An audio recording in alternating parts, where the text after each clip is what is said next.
I got a commercial from Jeff Probst himself. I saw it for the card game. Let's Go to Rocks, the new Survivor card game. Yes. What are we doing, you guys? What are we doing? This is embarrassing.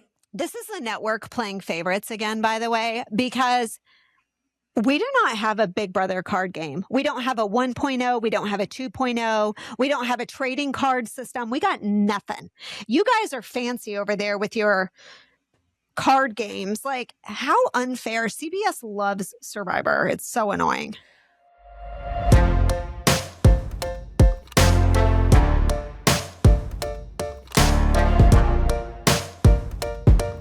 Hello, Spinsters. Welcome to another episode of Where's My Spinoff? I am your host, Corinne Kaplan, and with me is Brittany Haynes. Hello, everyone. Hope you're doing well. Hi, Spinsters.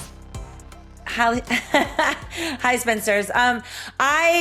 We as per usual, we're going to go through some Survivor stuff, but today we've learned of some breaking news in the Bachelorette universe. Yes. And emphasis on the word breaking. And we're going to touch on that too. So stay tuned for that. And then we've got listener emails. So I know we haven't done those in a few episodes and we are very backlogged. So we're excited to get to those today. So what'd you think of last night's episode? There's so much to unpack. There's so much to unpack. So many people, I saw just the resounding message was that everyone hated it. It was the worst episode ever. It was so boring, blah, blah, blah, blah, blah. I kind of disagree because I'm hate watching. Like, I'm not watching it to like it. So if you were like me and you were hate watching, it was incredible. I mean, footage for days to mock. Honestly. Like, so much content if you're a hate watcher. It's great. So everyone should come to the dark side with me and watch it as a hate watch, and it'll make it a lot more enjoyable for them. Stop trying to make the show good. Boom. We got ourselves a great program. Yeah, it's a Rotten Tomatoes kind of situation. Like the worse it gets, the more fun we're having. So I just want to say, I have paid for tickets on multiple occasions to see Zach Brown Band, right? Okay. So to me, I loved this episode because I was like, oh great, we've given Zach Brown 15 minutes of an episode for no reason. An infomercial on spearfishing. Like, we got to watch like a full YouTube video of his intimate relationship with spearfishing, and down to like slow motion glam footage of him. I don't know, reeling the fishing. I don't know what he was doing with the fishing pole thing, but whatever. He was putting it together. He was slipping on his flippers. He was jumping it. I mean, he got like a good chunk of time. If you consider that minus commercials, this is 1 hour and 2 minutes long is what it said when I watched it or when I turned it on this morning on Paramount. So 1 hour, 2 minutes, and he encompassed like a good, I don't know, what would you say, 15, 20 minutes at least? I felt like he was really in this episode. And I was like, you know what? I don't like Survivor very much, but I like him. So I was interested. Let me hear you sing Colder Weather, stripped down on a beach. Let's hear it. I'm fine. God. Would you have been crying if you didn't win the Zach Brown front row seat concert? Would you have been upset? No, I certainly wouldn't have. But I also wouldn't have been crying at the concert. That's also not something I would do. They were all sobbing. I mean, no one was trying harder than your buddy Coach, who the second Zach Brown came out of that bush, he transformed into the cowboy version of himself. Like just in that moment, he was suddenly like a good old Southern cowpoke, like out of nowhere. Like yesterday he was doing Tai Chi and crystals and whatnot. And today he's a cowboy. Like, giddy up. Right then. Yes. He was trying so hard. We should really start at the top, but since we're already on this topic, let's just do this. When they start announcing, like he starts singing Chicken Fried, and Coach has no idea who's coming to the beach. He has no idea. He knows zero lyrics. Like, even later, he tried to pretend that he knew some lyrics whenever the sing-along was happening, and he did like a vague move of the mouth. It did not match. It was like a bad social media lip sync. Like no chance he knew those lyrics. Not a one. So I don't understand, and I don't think we're ever going to get an explanation as to how they picked the people that are coming on the season. I honestly feel like I would have happily watched Zach Brown on Survivor as a contestant. I would also watch Billie fucking Eilish, I guess, or Mr. Beast. But the idea that they're just like dropping in, well, not Billie, but Zach. This is the hierarchy of fame, right? Like Billie Eilish is in a place where she's like, you're going to get an email. Like the most I'm going to give you is an email that I didn't even write. Like my assistant over, you know? And Zach Brown is like, I'm available. Like, do you need me for a week? Do you need me for 2 weeks? Like, what's the situation? Do you want me to catch the fish for the meal? You don't even have to bring it in. I'll get it for you. They're like, okay, we want you to spearfish. He's like, well, I can also cook it. Like, if you want me to, I'll cook it. And they're like, no, you don't have to do that. He's like, no. Like, please, by all means. He's like, I will bust. I'll bust the plates after, whatever you need. Whatever you need. Meanwhile, Billie Eilish was like, I'm not convinced she even knows about it. I'm not convinced that she's even aware. Yeah, no, she has no clue. No clue. But okay, I want to say something because I have only my seasons to compare it to. I have played on 2 seasons of Survivor. I never had a spearfish. We never spearfished. Okay. I don't recall any spearfishing happening. My first season, we were on a lake or a pond, so that wasn't even an option. I don't recall it from Carebone. If I'm forgetting it, I don't recall it. I don't. The idea that Survivor equals spearfishing is like only if you have Ozzy. Like if Ozzy's out there, I suppose. Otherwise, it's really not. It's not like an integral part of Survivor. Like Survivor is actually about having no food, none. Right. Correct. If you want to show me how good you are at opening a coconut, starting a fire. That's about it. I just, the idea that he was like, they were like, no, he's so into Survivor. Look how much he loves spearfishing. I'm like, spearfishing is also like a rich man's activity. It's totally deep sea fishing. Like, I thought that it's like, you can't live in the continental United States and be like, my number one favorite hobby is spearfishing, because how often can you possibly be spearfishing? Like, this is like, you have to leave to do this activity, like wherever, he calls home. I don't know. You may know wherever this is, whatever southern state I'm presuming that he resides in. I would be guessing. I don't think there's a lot of big spearfishing. There's not a big spearfishing community, I wouldn't think, around wherever. I don't think. No, not in the bayou or I don't know, Nashville. Like, I don't think so. Exactly. Tennessee, as coach, is now pretending to be, like a diehard loyalist from that area. He was like, well, down in Tennessee. And I'm like, since when? Like, what? I mean, when he lived with Randy, he lived outside. He lived in Nevada, which is the furthest fucking thing. But okay. He now wants to identify as from the holler. Like he's a cowpoke now. Suddenly. Yeah, I'm not sure.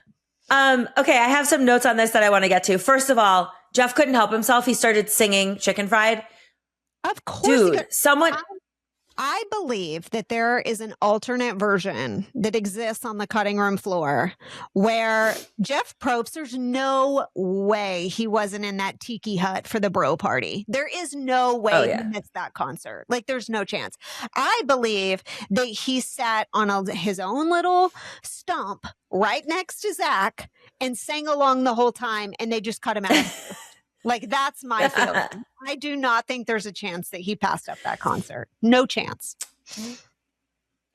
I feel like it's a real, I don't know, maybe it's because I'm very sensitive about music. I happen to love Zach Brown, but I think like it's like, I have this is just a complete separate complaint, but I have a gym that opened up by my house that I've been waiting for months to open up. I couldn't be more excited. I go to the sister gym. They opened up this one, and the instructors this week, on Monday, I had a guy that played heavy metal the whole time. Mm. The second, Tuesday, I had a guy that played Spanish house music. Not American, not British, Spanish house music for the whole time. And I was like, I complained because obviously I'm Corinne and that's what I do. And I was like, you have to pick something that's like universal. It has to be like top 40, or you can't like go down a rabbit hole with some weird ass music that you listen to. And I do feel that way. Like, whereas like I do really like country, I would say like maybe 3 people on the season knew who Zac Brown was. Like, it wasn't like, if even. it's not like, if even. yeah, it's not the Rolling Stones. Do you know what I mean? Like, you're going like way, way, way too specific. That's why Jeff got so excited when someone did know. Like, he was reading everyone's faces. And when he realized that D was like the one person who knew, he was like, okay, D, tell me about your relationship with Zac Brown's music. Like, as if he could have possibly asked that question of anyone else in the cast. He knew that she was the only one. She said his music changed her life. Yeah. That is a quote. I have it on a note card. It changed her life. Yeah. That is I mean, his lyrics are not life changing. I love his music, not life changing. Not exactly. Really.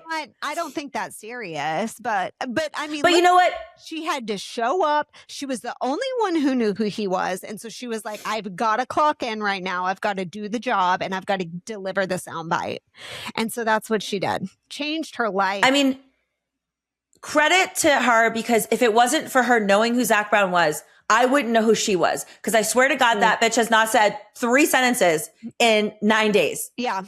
She got her I moment. mean, that was her moment. And she didn't even get the moment because she didn't even get to listen to him. There was this is so like nuanced to me. I think I'm the only one who heard it or cared.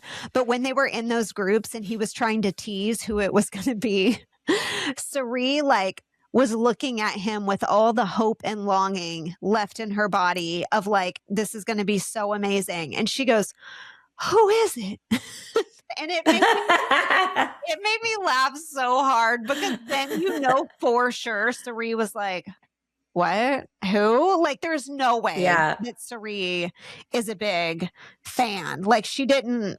But that was like her last shred of optimism, was like, who is it? She said. And then he came running out of the bushes and she was like, oh, womp, womp. I mean, we knew who it was going to be, but I wish it was Taylor Swift so that Charlie could have fucking melted his panties. You know? We would have seen him actually combust. Like, I think he would have combusted on that beach. Yeah. Taylor Swift would never. If Billie Eilish will only send an email, Taylor Swift wouldn't even get to that. Like, there's no way. No chance. You could probably get Travis Kelce. I don't know what you'd need to do with him, but you could probably get him. He's probably available. Would. Zac Brown said, and I wrote this down, he has seen every season. He did. So that means vis-a-vis, he's a fan of mine as well. Oh, you're right. So I'll see you at your next show, Zach. I expect some VIP treatment. Yeah. Okay. Well, while we're talking about how Taylor Swift would never, Donna Kelce said on Traitors that Taylor Swift and her family watch Traitors. So, Corinne, move aside. Taylor Swift has seen on television. Thank you. Okay. Thank you, Corinne. Sorry. Oh, wow. Sorry to step on your toes, but yeah. I'll show myself out. Yeah. Thank you. Thanks. All right. We have to touch on the fact that, because Eliza has also tweeted about this, or whatever that's called nowadays, X'd about it. Yeah. Okay. They keep saying this is the best reward ever. And that's getting really old. Like, everything, because it's season 50, is like, the best cast ever. Yeah. Like, everything is just the first time ever. And it's just, it's really, you've abused this now. And as Eliza pointed out, she won a car. So, she probably would have liked that better than meeting Zac Brown. I, in fact, know her well enough to know she does not give a fuck about Zac Brown. Yeah, I would like a car as well. Nothing. Yeah.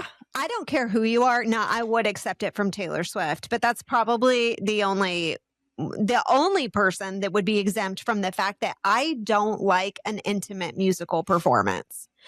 No, there's nothing more uncomfortable than being like one of 5 sitting watching you with your guitar, and I'm like in your face. It's like worse than opening a present in front of the person who gave it to you. It's like you got to really, I think, clock in, do the expressions, act like it's you do moving through your soul. there are cameras on you. Oh, like yeah. it's not even like a regular situation. So I thought it would have been really funny. No one would do this. I would do this, but nobody did this. I would have just been mouthing to him, I want to fuck you. I want to fuck you. Like I would have been like somehow interrupting the performance. Like, are you single? You would have also been booted due to the new department. Yeah. The HR wouldn't have been pleased with me. No.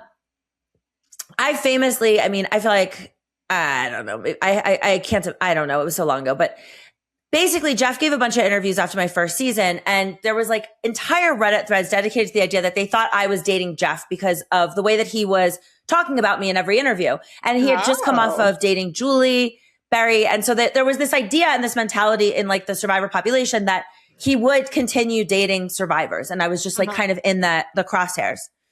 So this went on for a while, and a lot of people were speculating. And so I just went on Twitter and I was like, it seems like everyone is wondering about Jeff and I. And the truth is we're fucking.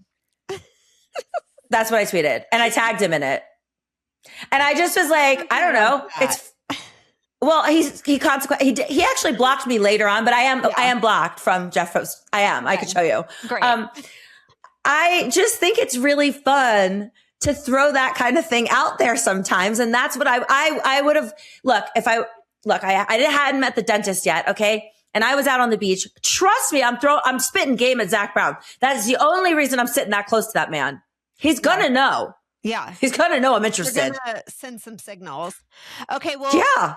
Before he got to the portion of the bro date where he cracked some beers and played some tunes, we got to see the aforementioned glam footage of him getting ready to go out on his big hunt. And the narrative was like that he loves spearfishing and he's going to go just find just the right fish. He doesn't want to just bring back a bunch of small fish. He wants to be choosy and careful in particular. So he goes down.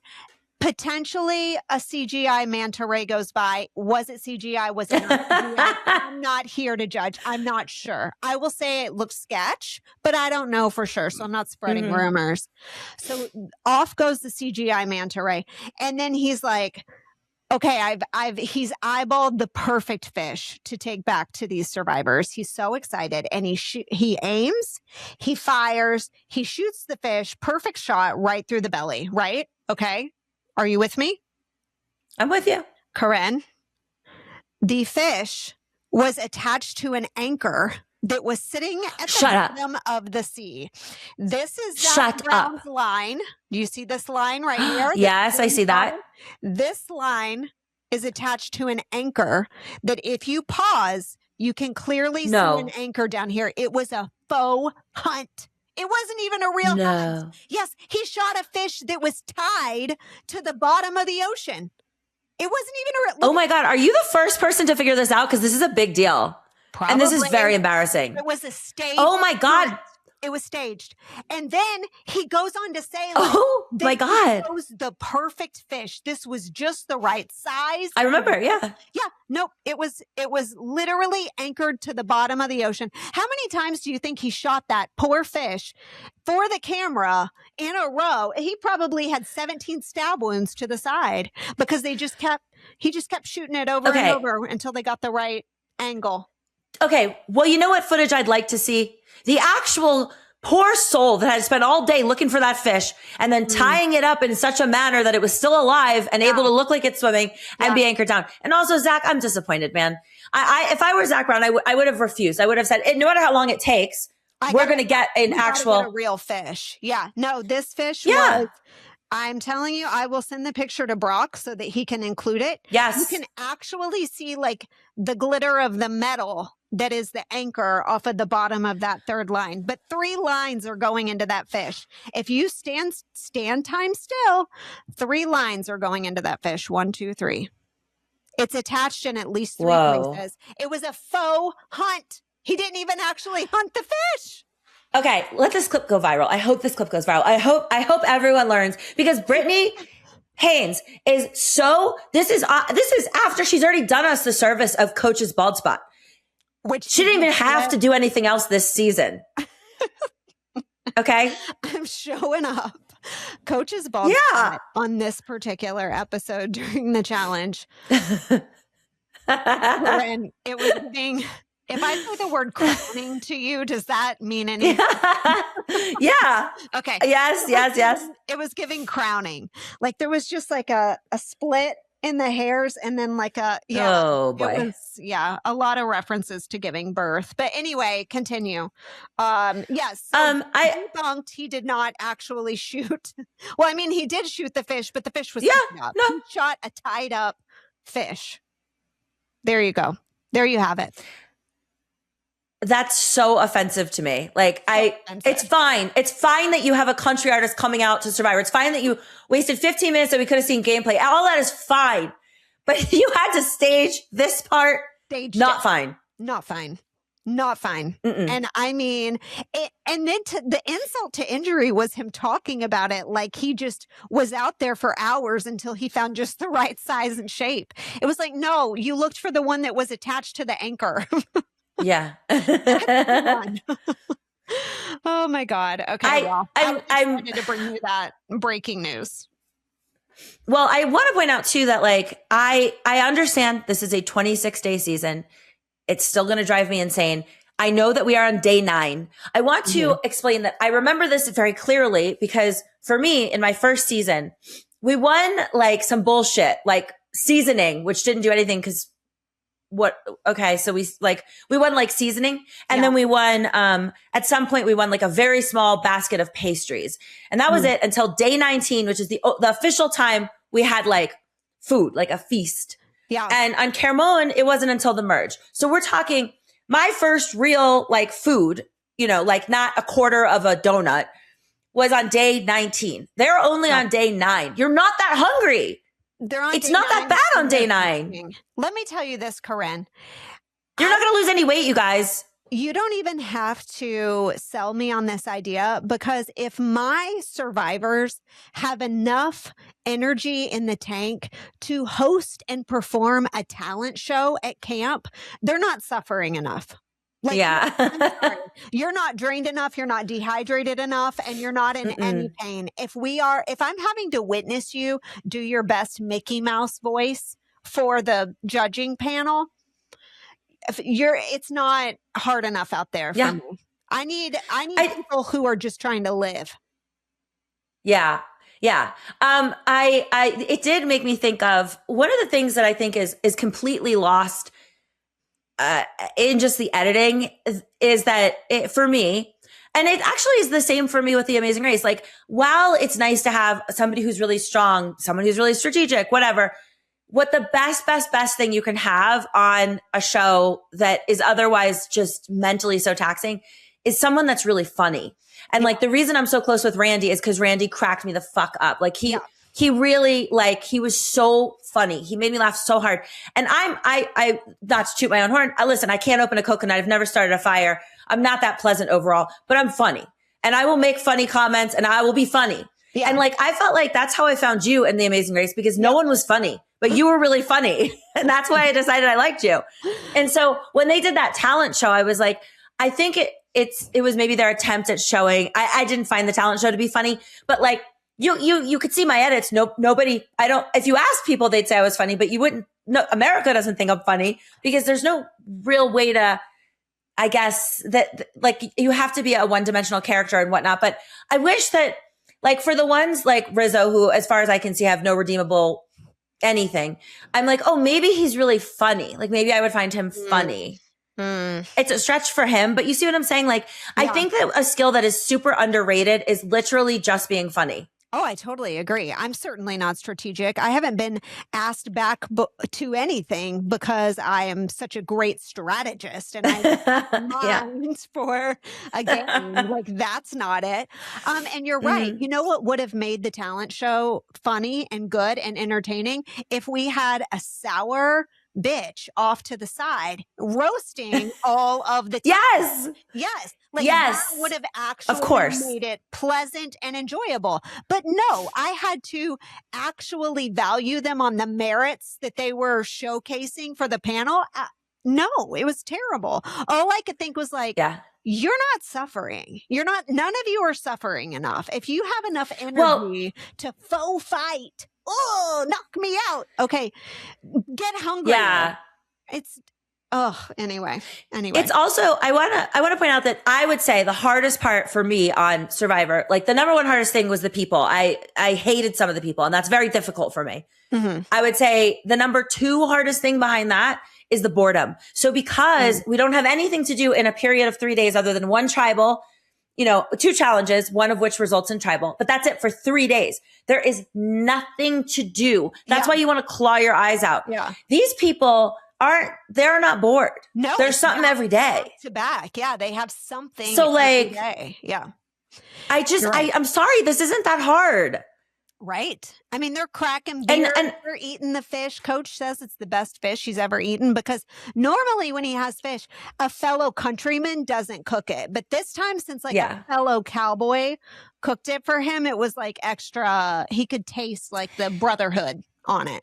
Did you notice when he was like, I have traveled the world? And I'm like, no, you haven't. No, you haven't. You are a band teacher / soccer instructor. And no, you have not traveled the world other than going on 3 reality shows. Yeah. This being the 3rd. Yeah. That is his travel. But it was the best fish ever because Zach Brown, his new bestie, at least in attempt, cooked it. So. Because it's usually bought frozen at Walmart. That's why this was the best fish ever. The unnatural plugging. I swear to God, Corinne, there was this moment where he so he's like, well, I'm just going to play you a little ditty here if you don't mind. This is my new song. I ain't worried about it. Okay. So he starts playing his song. I ain't worried about it. And Colby goes, Zach Brown's new song, I ain't worried about it, reminds me a lot of the game Survivor. Yeah. I wrote that down. Yes. So inconsistent. Wow. So much of it is like producer fed lines, and it's very frustrating to me. Yeah. Because I'm telling you, I love camera time. So like I would want to say the thing that they want me to say so that I could get the camera time, but I'd have a real hard time with it.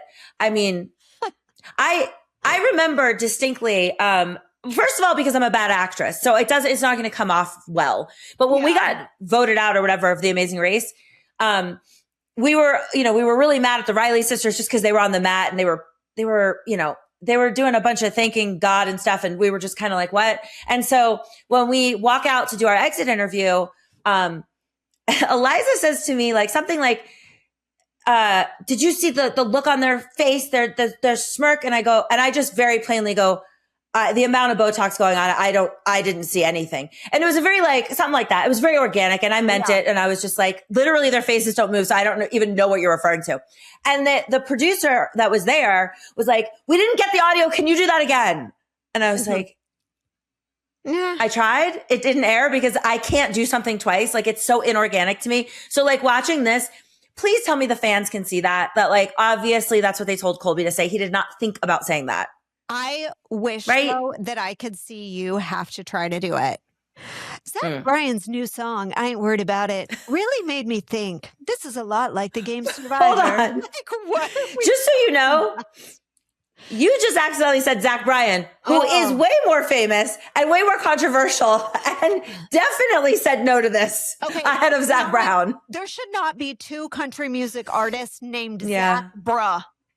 That should be legal. We can't have 2 Zach Bruhs. One of you has It's hard for you. To something else. One of you has to change your name. We can't have 2 Zach Bruhs. Yes, it's very hard. And one of them is known for abusing Chicken Fry, and the other one is Chicken Fry. Sings Chicken Fry. How am I supposed to do that, Corinne? How can I actually be asked to differentiate between those 2 individuals?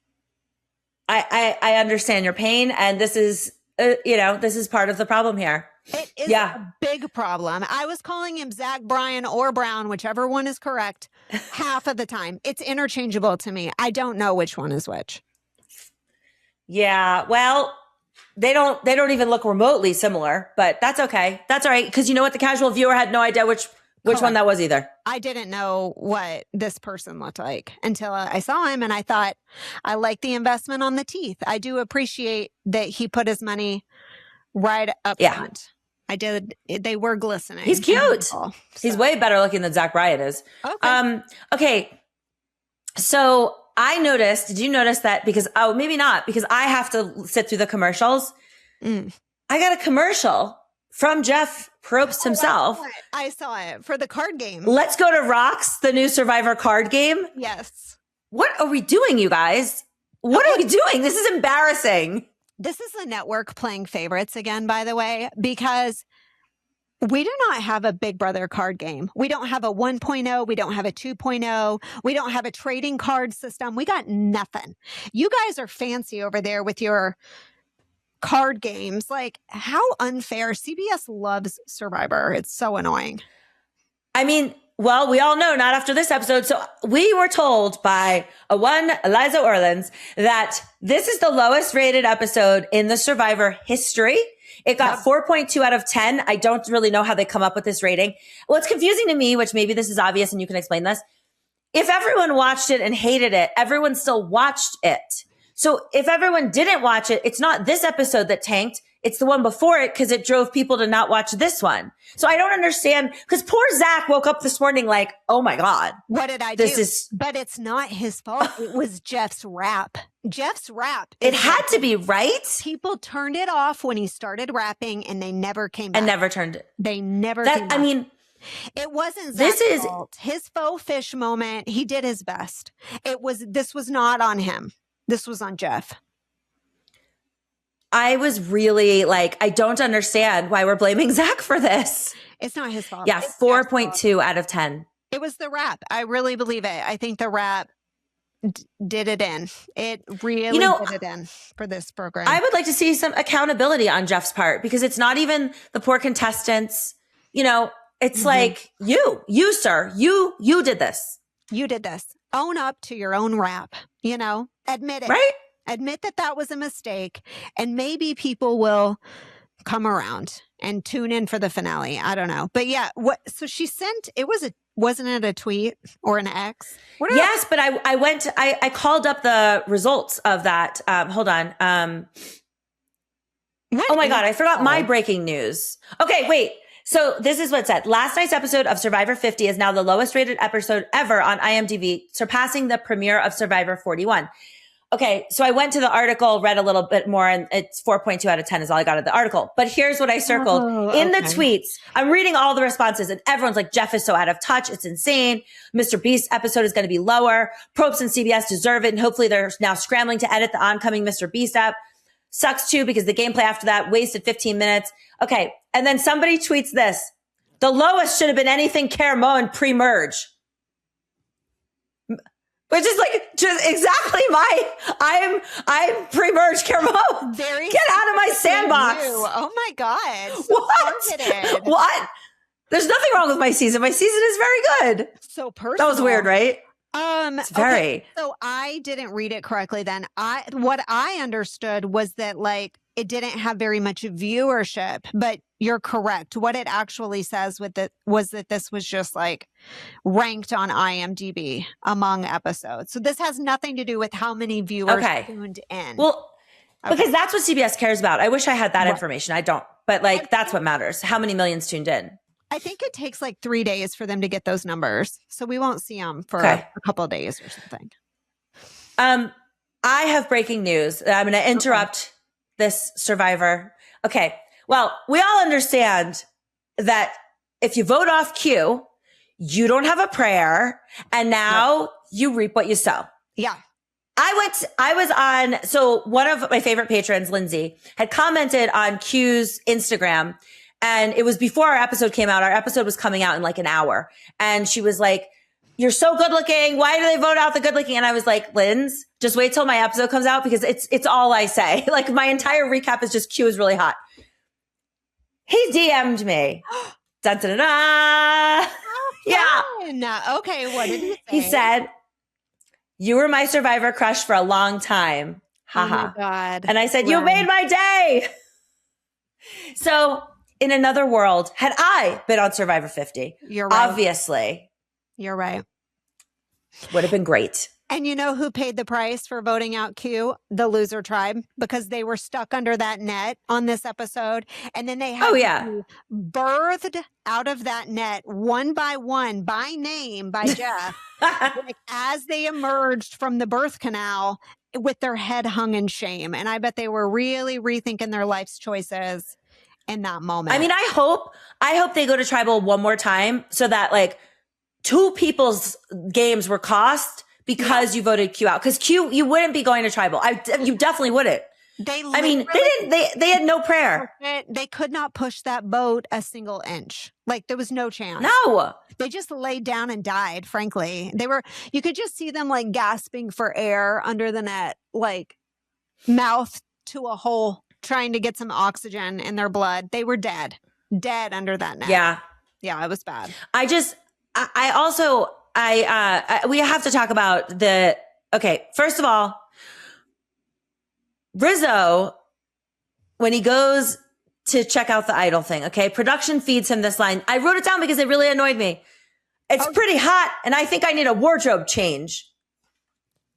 That's not what I wrote down. And I wrote down another thing he said. So this is I have the other thing. Okay. Riz God won an idol, loves making noise at tribal. Yeah. No, I wrote that down too. Why did he have a full poem? Like, why did we need a poem out of finding an idol? What is that? I'm concerned that production knew like that the rap was going to be like a through story. So they're like, if you were to rap about it, what would you say? But when he said it's pretty hot and I need a wardrobe change, I want to tell you, and I think probably this was somewhat on The Amazing Race, but The Amazing Race is public, like we're in public. We change in front of each other constantly, especially a man that just has to take his shirt and his pants off and is wearing underwear. It would never, ever, ever make any sense for you to be like, I shall change my wardrobe now. Please excuse me. It's not a thing. Not a thing. I would immediately go, oh, he has an idol in his backpack. Or something. Yeah. You're right. The idea that they needed some continuance, they needed him to say something. Because when he said it, he wasn't even standing around anyone. He just said it to kind of like knit a story together. I was fully offended by his poem/rhyme. Like, was that his own individual thought, you think? Or is this something that like after his season, was it like something that his fans said? Did the Rizzo squad come up with this poem and he's just regurgitating it? Or did he make his own poem? I don't know. I don't know, but if there aren't a bunch of people making the joke, like Riz all over my face, like his name rhymes a lot with something else. Yeah, it sure and does. He keeps calling himself Riz God, which it's not even like a good nickname. Like I'd rather him call himself God Rizzo or like Godzilla. Like, I don't know. Like there's a better Riz God is not a thing. And I don't know why he keeps trying to make that happen. Let's talk Mike White, who I knew was going home based on the following. I am the Machiavellian puppet master. Yes. Bingo. You're going home. Yes. But he wanted to go home, correct? Like he was like, it's been fun, but I'm good here. Like it's fine. I'm tired. I showed off my new physique that I bought with all my money, and honestly, I don't need the cash. And it's getting temperatures are rising. It's getting hot. I'm kind of tired. Like he clearly wanted to go home. He basically sat at tribal council and said, like, I'm the biggest threat to you all. Like, I'm the best. I'm an expert. I'm a social expert. When he had every opportunity to be like, oh my gosh, no, my job is so different than Survivor. I have no skills gleaned from my career that help me out here. Like, I have nothing. And instead, he just gave a full monologue about what an amazing social gamer he is. Like, he wanted to go home. I didn't look at that at first that way, but I did think it was a very stupid move. I thought he was just really feeling himself. Like he really just didn't feel like he was at risk. And he's a guy that wants the camera time and he wants to give Jeff what he wants. And I felt like he just felt so comfortable that he was like, fuck it. Yeah, I'm better than everyone else here. Let's just say it. We wanted a pillow back. Like he was like, my neck, it's stiff. I'm tired. I went out. I mean, I saw it as him fully because that's how like blatantly obvious it was that he was just telling everybody how great he is at the game. Like, it was so weird that I was like, this cannot possibly be his attempt to save himself. It's the opposite. Like, he wants to go, correct? Well, then he's ecstatic that he's been voted out. He's like, my God, you got me. Good job, guys. It's all good. It's all good. This is actually what I wanted. So thank you, guys. No. Yeah, you followed the script. Love that. Thank you so much. Like, he was so happy. He was so happy. And then I found it just a little cringe that like Ozzy was trying to be his best friend, and it's got to be because Ozzy wants a part in one of his fucking things. Because there's nothing about Mike White and Ozzy that it like feels like there's Ozzy. Like, why do you feel like that'd be your best friend? Why? You didn't give us any reason. Could not be happier to be evicted, voted out, whatever. What's it called? What do you guys call it? What is you got it? Voted out. Voted out. Okay, we say evicted on Big Brother. Yeah. He couldn't have been happier. Whereas Ozzy saw his season 4 White Lotus cameo dreams being extinguished with that flame muffler. Yeah. And he was like beside himself. He was like, this was literally the only thing I really thought I was going to get out of this was a White Lotus cameo. And now you guys have killed that opportunity for me. Thank you so much. He was devastated. Yeah. And Mike White, Mike White was never even like, Ozzy's a cool guy. I like that guy. And didn't even like him. But he was hanging all of his hopes and dreams on that White Lotus cameo. It was very sad. Yes. I obviously that's what was going on. I also thought Mike White, for what it's worth, got like no camera time. Like, it's really there's so much Emily in this show. Yeah. And so little of anyone else. I just would be pissed if I was Mike, because I think when you go home and you're like, okay, whatever, I made it. What are we at? Episode 4? I made it 4 episodes. Yeah. It's not the worst. But it's the worst if you got no time. You weren't important at all. You made no real decisions. Well, he wasn't on the OG loser tribe. So Emily was on the loser tribe from the beginning. So that's why we've seen like so much of her. She's just like nonstop at tribal. But, oh, well. Oh, Brock has something to say. Hold on.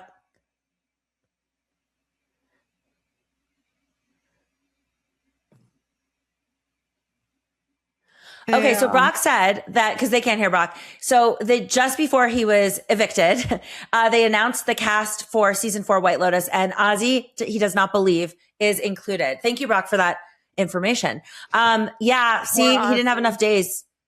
Not enough time to kiss his ass. Not enough time. Ozzy's getting the like total idiot buffoon edit.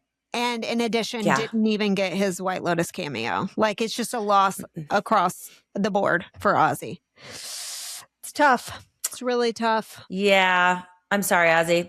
I think that'll do it for Survivor coverage. Would you like to touch on the incredibly interesting Bachelorette news that's happening? Because even I know what's going on. Right? I cannot believe it. If it's even reached you, wow.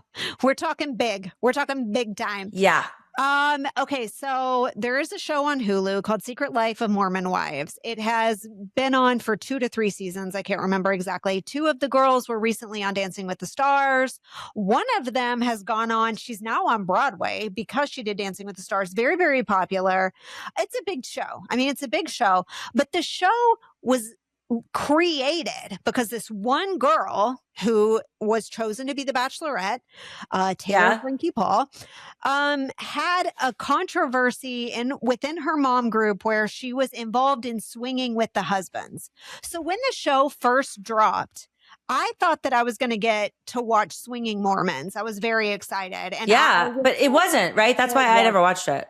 Whenever you actually tuned in, turned out the swinging had happened like a year ago, and we were just seeing like the aftermath of the swinging as opposed to the swinging in real time, which was a big disappointment. I did very much feel that I was led on, but whatever. Anyway, big show, tons of people watch it, but kind of her like unhingedness and her failed relationships were sort of what the show was based off of, like from the beginning. So when they made her the Bachelorette, it was a pretty big deal because this was the first time that they've ever had someone from another show be asked to make the crossover to do Bachelor or Bachelorette. Like, it was a pretty big deal. And so this was filmed like a while ago. Like the whole thing is over. It's completely filmed, edited, ready to be pushed out. It was supposed to premiere on Sunday. And then within the last week, you started hearing some rumblings that there was like a pregnancy. Well, she had gotten into a fight with her ex-boyfriend / one of her baby daddies. They have had a child together. She has 3 children and is not with either father. So this was the ex-baby daddy number 2. And they had gotten into an altercation that allegedly had gotten physical. And so people started to question, like, what is ABC going to do about this? Like, they're about to premiere the show with her on it. Well, they were still set to premiere the show on Sunday. Like, it was still ready to roll out. They were sticking by their main girl. You know, they were moving. Well, they got a lot of money invested. Yeah. A lot of money. They couldn't have been happy about it, but they were still just going to stick it out, right? Because even up to yesterday, Bachelor Nation Instagram was like posting reels of her, blah, blah, blah. Like we were still getting clips and whatnot, getting ready to amp up the premiere. And then as of today, a video dropped on TMZ that we don't know where this video was sourced, but the video. Who took the video? I couldn't understand. Who took it? Video. It was the ex-baby daddy is like holding the phone, taking the video. And this is the same one that she just this week. Dakota. Yes, had gotten into another altercation with, because this video is actually almost 3 years old. This video was from 2023. So this was from a long time ago. This isn't even like the current disturbance that we're hearing about. This is old. But wait, so he sat on this and waited until her show was gonna. What? We've been no way footage for almost 3 years. And so the video drops today, basically lending credibility to what we've been hearing for the past week, which is that she was involved in this altercation and it got physical. And I, for one, was like kind of a doubter about the severity of it just because it's coming from him. And I'm like, I don't really trust that guy. Like, I don't know if that guy's a good source. Like, he's a disgruntled ex-boyfriend. Like, can we really trust what he's saying? Then you see the video evidence and you're like, oh my God. Like, dude, she's throwing chairs. She's throwing chairs like towards the TV screen over her kid's head. Over her kid's head. Like multiple chairs. I was like, whoa. Kicks, punches. We have people, someone's in a headlock. Like, it was insane. I was watching it and I was obviously struck and horrified. When her kid who was in the room started crying, that's where I was like, I don't think I can continue to watch this. Like, it actually turned my stomach. Like, it just made me feel sad for the kid. Like, yeah, of course. Child is sitting in the room watching this happen. Like, it was just crazy. Anyway, this put ABC's back like completely against the wall, essentially. I know. And within the course of the day, they have officially scrapped her entire season and will not be airing this upcoming season of The Bachelorette that was just a couple days from coming out. Okay, just for a moment, imagine you're a guy on the show. Oh. And you won The Bachelorette. Or even better, now Corinne, you got second place and you think that there's a good chance you could be the Bachelor. Yep. Mm-hmm. Yep. It's so bad. I'm assuming maybe the ABC will do the nice thing and take the exact same crop of boys and just refilm everything with a new girl and let that, like, because the casting to get those guys, I don't think they cast specific to the person that, you know, the Bachelorette. They just, good looking guys with a good profession. Costs them so much money, Corinne. I just wonder, I'm assuming now she won't get paid at all. Like, not only that, she'll be held liable. I'm sure she signed stuff saying like, you can't, and by the way, how did they not know that she has, clearly this is not a one-off. She does this a lot. Like, clearly she's violent. So what were they thinking? I mean, listen, you cast someone who got a show based off of some questionable behavior. Like that's what thrust her into the spotlight in the first place. There's got to be some accountability on the part of ABC where it's like, you made this choice. Yeah. I was so idea that this was a risk. I just went to her Instagram. It still says, ironically, it says, Secret Life of Mormon Wives, The Bachelorette. She hasn't erased that. And Jesus is King. Yeah. Yeah. Right. Well, yeah. Yep. She still has all her Bachelorette stuff. She has got to be, I mean, she's going to have to enter rehab for, domestic abuse or something, whatever they call that. I mean, there's really no coming back from this. This is it would be a very different story if she could spin this in some way that like it was retaliatory. He was coming for her. Right. But the video with her daughter in it is like, is it her daughter or her son? It's a small child. Yeah. Like you can't come back from that. You cannot come back. This is it. And that's what, like, before the video surfaced, I was like, yeah, they're probably both just bitter. And, I didn't really think that it was going to be that bad. I could not believe the video. Like it was so much worse than what I expected. I don't think she'll ever come back from it. I think she'll be fired from every show. Like I don't think Mormon Wives will have her back. Nobody will have her back. I don't think. No one's going to touch her. This is it. This is it. This is straight up it. And what's crazy, because I see a lot of people like saying, oh my God, he sat on, like, he did this just to destroy her TV, her Bachelorette time, blah, blah, blah. It's like, he sat on this for a really long time. She could have just never been given this opportunity. You know what I mean? Like if that video would have come out in 2023 at the time that it was filmed, she would have never had the last few years. I mean, real talk. Why didn't you just blackmail her? Why didn't you just go, give me $5 million and this goes away, or else I'm sure there was a conversation before it was released, right? Like this is the mother of his children. Like he knew exactly what was going to happen. Well, so she had to have done something that he released it. I think like we don't know that it was him. Well, who else would it be? Well, how'd they get their hands on it? He could have absolutely sent that video, distributed it to 15 of his closest friends who distributed. You know what I mean? Like we don't necessarily know that it came from him. I would doubt actually that it came directly from him because I just wouldn't assume he would be that stupid. If it didn't come from him, then he would have to come out in her defense in some way. Like, this was a private matter, and like he's not saying anything, right? So far, at least. It's over, even if he did. Like, there's no coming back. It's that bad. Like, it's that bad.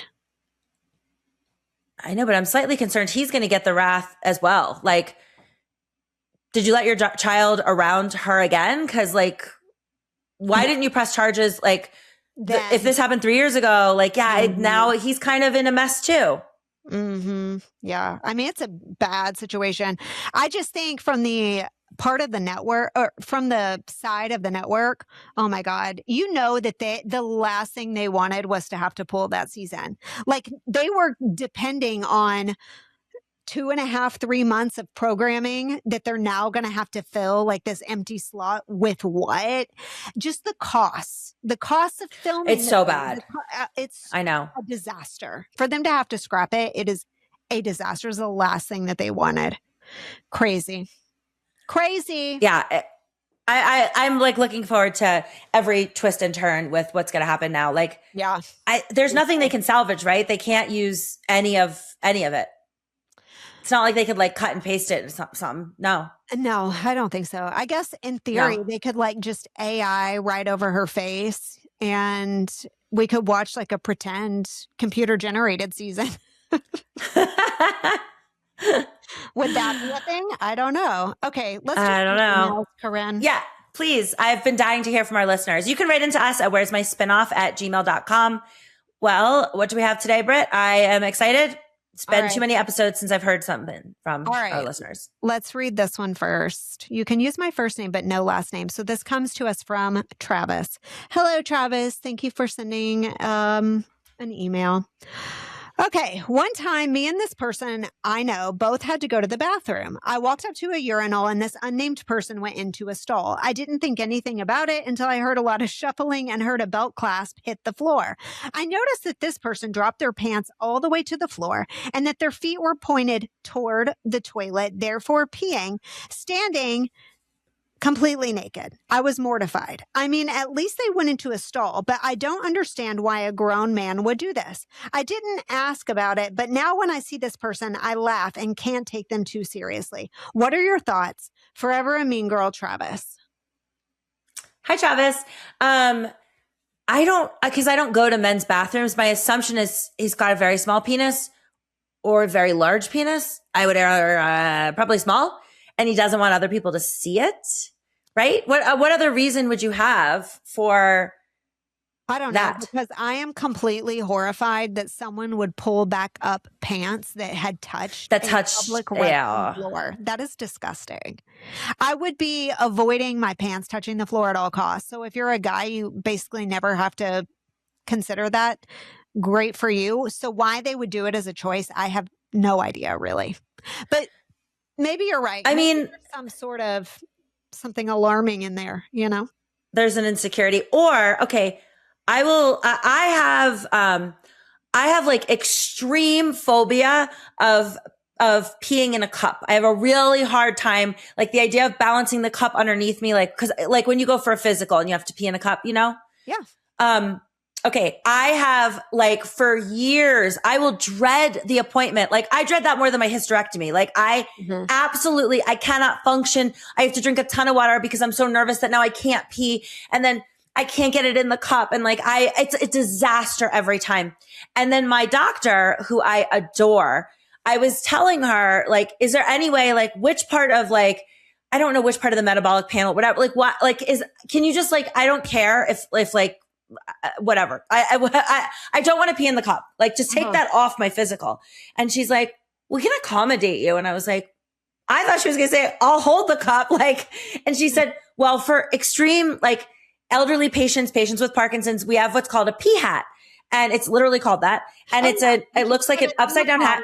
Yeah. A potty hat. She goes, we'll put it in the potty for you. And then you just pour the pee into the cup. So that is what I've been doing for like the last 2 or 3 years. Now, the reason I bring this up is I am so like before I learned of the pee hat, I had to take everything off, my underwear, my pants, everything. And then like squat over the toilet. Cause I was just paranoid about like just spillage. And so for this guy, I'm wondering if he has that kind of phobia. Or maybe he can't pee if he knows that someone is like too close or that they could be looking or listening. Like he needs privacy, maybe. I mean, I still think you should shame him, but I think that like, I understand, like, I know, like when I have to ask for the pee hat, I just did a physical like 2 weeks ago. Yeah. And, I was like, I was with my doctor and I was like, okay, well, did you let the MA know I'm going to need a pee hat? And she's like, no, but you can let her know. And so I walk out and I'm like, excuse me, I need a pee hat. And the MA's like, a what? And my doctor's like smirking in the corner and she's like, and so then they didn't have any, they had to go find one. Anyways, I appreciate that my own doctor shames me for this. So you should shame this guy. I am going to shame you a little bit that you have to use a potty hat like a child. Yeah. Yeah. Whenever you are pregnant, you have to pee in a cup every single visit. And by the end, when you are like 40 weeks pregnant, you haven't seen anything of your nethers in weeks. And you're just how could you? A hope and a prayer that it's going to land in the right place. You have to pee in a cup every visit. And there comes a time where it's difficult. You know, you got a lot going on and you just hoping. I have been in a situation like when I lived in LA, I remember I tried to pee in the cup. I missed the cup entirely. And then I just had to sit in the waiting room chugging water for another hour till I could pee again. Like I'm really bad at it. I have no aim. That is so funny. I am kind of an expert, but oh well, just one of my many talents that will never get me anywhere. Okay. Hey, Corinne and Britney, this is the best podcast ever, and I haven't missed an episode. I would totally pay for all of Corinne's bar tab if I saw you at a bar. You can do that. If you see me at a bar, just remind me of this moment. Corinne, I love when you complain about Sugar, Philip, and Survivor. So if you were at tribal council with Sugar and Philip, who would go first? Sugar. Yeah, I knew No you were gonna question. say that. Yeah. I hate her more. Yep. I knew you would. I knew But you would. I would really give it to them both and in very specific, mean ways that really went for the jugular in both cases. But ultimately, I would rather be stuck with Philip than Sugar. I hate her more than anybody in this whole world. I really don't like her. Mm-hmm. Yeah. So that was an easy answer. Okay. Yeah. Britney, who are some players from any show you've been on that you don't ever want to see again? Let's get the tea. Love y'all, Johnny. Thank you, Johnny, for your email. Thanks, Johnny. Well, what's your answer? Is it me? I guess the clarifier would be like, why wouldn't I want to see them? I have people who I think are scary that I just wouldn't want to compete against because I think that they're really good or really intimidating. Natalie from Survivor is one. After watching her on Traders now, I'm like, oh my God, I never want to compete against Natalie for anything ever. She's so strong, but she's also game savvy. She seems really smart. Like I would not want to compete against her. But so I don't know if that's the qualifier or exactly what he means by I don't want to see them again. I would say Danny Reyes, not because I don't like her, not because we're not good, but because we have so much history and water under the bridge. I would love to encounter her in a not competition format and be very happy. It's so messy that I don't want to have to compete against her again. You know what I mean? Like, let's go to dinner. But I don't want to have to do the reindeer games part 2. It's just, there's way too much history now. So that would be my answer. Okay, well now CBS, it's your time to call Britney and Danny so that we can have this moment. I don't have the feelings of ever like I understand everything you just said. Like I don't want to compete against someone who's really strong or whatever else. Yeah. I just like vehemently despise certain people. Like I really don't like them. Yeah. And I don't want to play with them because I don't want to spend time with them. And that is like, that trumps everything to me. Yeah. And there's plenty of people that I would say that about in the Survivor universe. Mm-hmm. But I don't know if Survivor people are just ultimately much more annoying or the circumstances make them such, or like the circumstances make me less tolerant of having annoying people around me. Like I think if I was to do a show that was short, like Reindeer Games was like 2 weeks, right? 10 days. Yeah. Really short. Okay. So like even somebody who I found annoying to watch on TV, and they might annoy me during the games, I think I would be okay. Like I would like live through it. But when you spend like the kind of time you have to spend on Survivor with people that are just not great to begin with, you just hate them. But if you liked everyone, it wouldn't be fun to watch. Like if I was going to craft a season, I would put you on with all the people you hate most, because watching you suffer and be miserable would be the best TV. You know what I mean? I know that's what you like. I would deliver. I would make you play a duo season with Sugar as your duo. Yeah. Like, that's what I would do. And if I have to go on the Amazing Race with Sugar. Yeah. I would kill her. I would kill her in whatever country has. That's what he would do. What is he thinking? I would literally look at which country has the kindest policy on murder, and that's where I would take her out. Yes. Yeah. Okay. One more question we got. Okay. Hey, Britney and Corinne, it was mentioned on a recent episode that Corinne was supposed to be on Heroes versus Villains. First of all, Rob. I was. Second of all, what the heck happened? Spill the tea. Sure. This is very Googleable, so you don't have to take my word for it. I was cast in Heroes Villains, and I wanted to go, but I had a really hard time after my first season. There was like, I now know it was like an economic crash in 2008, but I didn't know that. I never referenced it as such. But basically I quit my job to go on the show, and I could not find another job for like 6 months, which is really insane for someone of my caliber. Oh, and, I'm a very good rep. I'm very hireable. I was adorable. And, I couldn't get a job. There were no jobs to be had. And so I finally get hired, and I get this job. It might have been 8 months, and I had no car. I was living in LA because I had a company car with my previous jobs. So I get this job. I get a company car. Everything gets going. 2 months into this job, Lynn Spillman calls me and is like, we're ready to bring you back. And I was like, fuck. So I asked my boss, and my boss was actually, he was in the entertainment field as well. Like, he's a big voiceover guy. And he immediately just goes, no, I'm not even going to ask like the higher ups, because that's just crazy. You just got here. I took a chance on you. Like, I'd be embarrassed to even ask. And like, I liked the guy, but I understood what he was saying. So Lynn Spillman, believe it or not, she asked if she could call my manager for me, like my mommy. Like, she was like, allow me. So I go, you know what? Go ahead. He's starstruck as fuck anyway. Like, you know, he you know, he knew who she was. Like, I don't know from the industry or whatever, but he didn't. So she called him and she called me back. She's like, you have to quit your job. He's not willing to do it. So why don't you just quit your job? And I was like, it took me 8 months to get another job. And I don't feel comfortable. Like, what if I'm like first out and they don't pay shit? And so I said no. And when I said no, she said, Corinne, I'm going to call you. I'm going to put you on another season. So why don't you do yourself a favor and find a job that lets you take 6 weeks off? Because that's how long it was back then. Had it been just 3 weeks, it's a different story. I have 3 weeks vacation I could have used. So when I left that job, I took another job. And when I took that job, I had it written in my contract that if I was asked to do Survivor again, I could go. And they were like, okay, like not thinking like that would at all happen. And about 6 months into that job, they called me and I went back, and they had to give me the time off because it was in my contract. But yeah, it's a very true story. And also true to the story is that I was in an alliance, like a pregame alliance with Coach and Randy, which is how I met up with Coach and he gave me his book and all that. But I really kind of wasn't sure. I knew going in, I felt strongly enough that Sugar sucked, that other people would figure it out. But when you're going to go play, I knew she was playing. Everyone knew I was playing because I was a big female villain and there weren't that many of us. And so kind of, I already felt like I was walking into a lion's den. Like, what if everyone likes Sugar for some reason? Yeah. And then automatically you don't like me. Yeah. So I was just kind of like, I don't know. I have like, it's kind of like a small subset of people that really like me.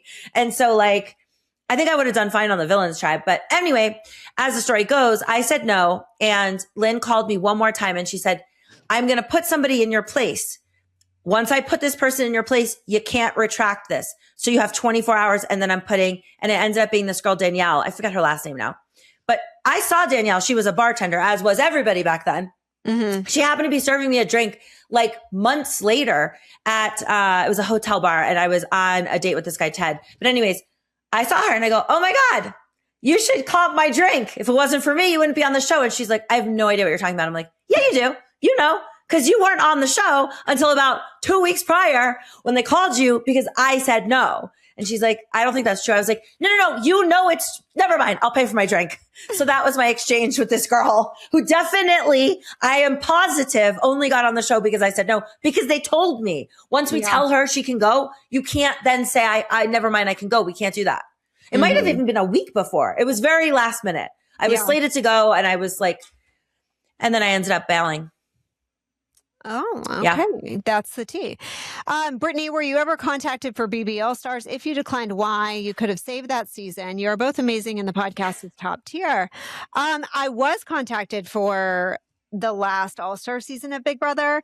Big Brother is 90 days. I think that season even went longer. I think that was the longest season at the time they had.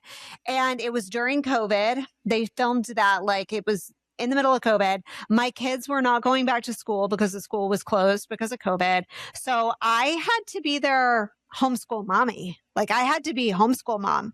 So there was no way that I could leave my family, my kids during COVID. They had to sequester prior to that season for the full 2 weeks. For 2 weeks of sequester because of COVID. Oh my God. Yes. And there were people who were supposed to be on the show who got pulled because they tested positive for COVID during sequester. So it was like, it was even more of a time commitment than a regular Big Brother season. It was way too much time to be away. There's no way I would have wanted to be away from my kids during COVID anyway, but it wasn't working out. So I said no. Unsurprisingly, I don't think there are very many Big Brother moms. Who would be willing to put in that kind of time. It's just so much time. It's just so And long. the compensation just isn't there. Oh, no, the compensation is so much lower than Survivor. We talk about this anytime that there's a representative from each of the shows. We like to talk about how Survivor gets paid the most, Big Brother second place, and Amazing Race, you get paid in peanuts. And so, yeah, it just wasn't doable for me at the time. And so anyway, we were supposed to have an alliance where nobody was going to do a regular full-blown season of Big Brother. And then Rachel Riley backstabbed all of us and did it last summer. So she broke the alliance. She went on for the full 90 days. And I give her a lot of crap about it. I'm like, Rachel, we were supposed to band together and say no unless they did like a condensed, like a shortened format. So I'm always ragging her about that. But yeah, that's the story. Sorry. Well, I wish I was asked for more things. Nobody asked me for anything anymore. I mean, that was during COVID. That was so long ago. If I were in your shoes, I would have put my kids up for adoption. Goodbye. Yeah. Did they close the boarding schools? I could have just done that. Hired it out. Yeah. Who cares? Let them figure it out. Let them just raise themselves. How hard is it? It's 90 days. Come on. Oh, I got to be homeschool mommy for like a little bit of time. What a time. What a time that COVID. Doesn't that seem like forever ago? It does. Yeah. It was. Yeah. It was so long ago. That was the season after we did Amazing Race, because the season after our Amazing Race season is the one that they went out and filmed like 2 or 3 legs. Yes. And then they got pulled and had to come back home. My friend was on that season and did not come back. He wasn't able to go back for the second part. So yeah, I don't know if they edited him out entirely or what that was a mess. That was a mess. Ugh. Yeah, it was really bad. All right, Corinne, this has been fun. Okay. All right. Well, we'll see you guys next week, where we will, I will not be here, so we have to figure something out. Or maybe we will record a day later, but yeah, we got to figure that out. Nevertheless, something will be uploaded next week. Thanks for listening, spinsters. Bye. Bye, spinsters. See ya.